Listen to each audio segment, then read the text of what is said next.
Hello everybody, Dan Brodsky-Chenfeld from Skydive Paris here. You may not have recognized this, but over the last 10 years or so I've become pretty vocal about skydiving safety. And it's funny, I was thinking back to when I first started skydiving in 1980. Many of the safety plans we had back then looked nothing like what we do now. So much different that I'm pretty sure newer jumpers would look at what we did then and think we were absolutely out of our minds. For instance, USPA's minimum pack opening altitude that was published in the BSRs, the lowest altitude they would let anybody deploy at was 2,000 feet. Now, most of us were jumping at Cessna drop zones then, and usually the highest we could get in the Cessna was 9,500. Well, if we were exiting at 9.5, we wanted to get every inch of free fall that we possibly could. So in reality, the 2,000 feet, rather than being the minimum pole altitude, it became the maximum pole altitude. None of us ever pulled above 2,000 feet. We didn't even pull above 2 grand if we were planning to do crew after we got open, which we were pretty much doing every skydive then. Now, break-offs were planned for 3,500 feet, no matter how many people you had in the group, unless we were really close to getting the next formation, which we always seem to think we were. So more often than not, break-off would happen closer to 3. And if we're breaking off at 3 and pulling at 2, we didn't really have that much time to get good separation.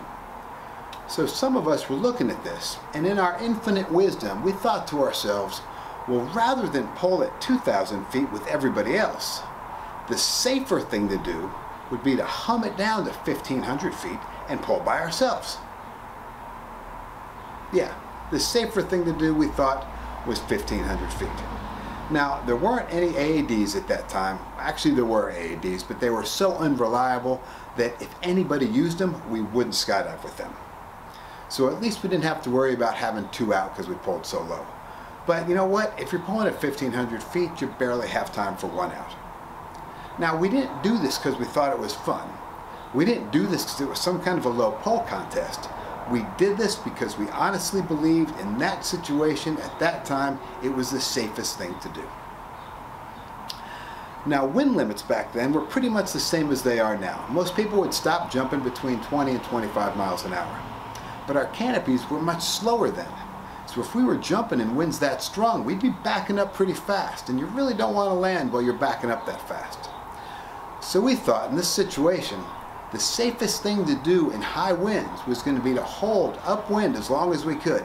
Stay upwind to the target, upwind, stay upwind, hold, and at the last possible second, turn downwind, aim at our target, and right as we're going over the top of where we wanted to land, we'd hook it hard, hook it low, plane out just as we were getting to the ground, pick our feet up so that we'd miss the ground, and right as the canopy would stop, before it would start backing up, we'd drop one toggle, pull the other one down, collapse our canopy just as our feet were touching the ground.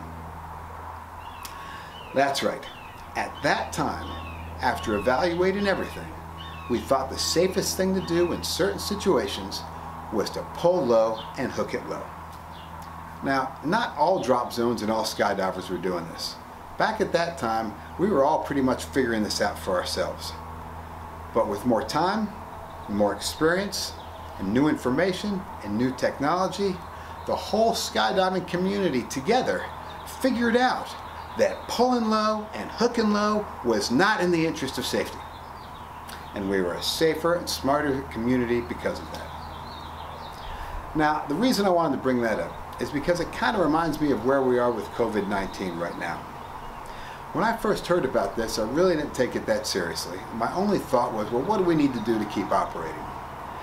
But it became pretty apparent rather quickly, based on the information that we had, that the only safe thing there was to do was to shut down completely and send everybody home.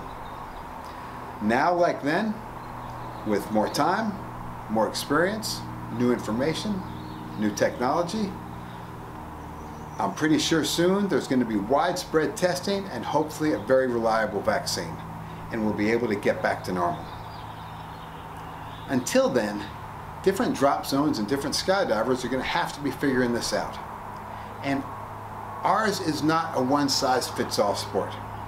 What's right at one drop zone at one location is not necessarily what's safest at another place.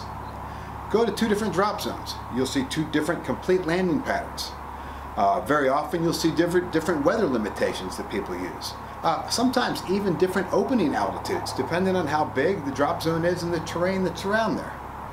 Different jumpers have to make their own decisions on where is a safe place for them to jump and what conditions are the safest for them to jump in. But I know drop zone operators all around the U.S. and all around the world. And I know when they're making their decisions, whether it's COVID-19 or whether it's skydiving, they do it with safety as the top priority.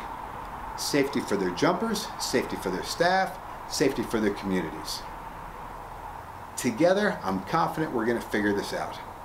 We weren't pulling low and hooking low as a safety plan forever, and we won't be wearing masks and quarantining forever.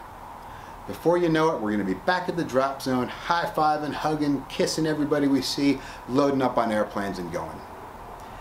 In the meantime, be smart, stay safe, make good decisions for yourself and your families and your communities.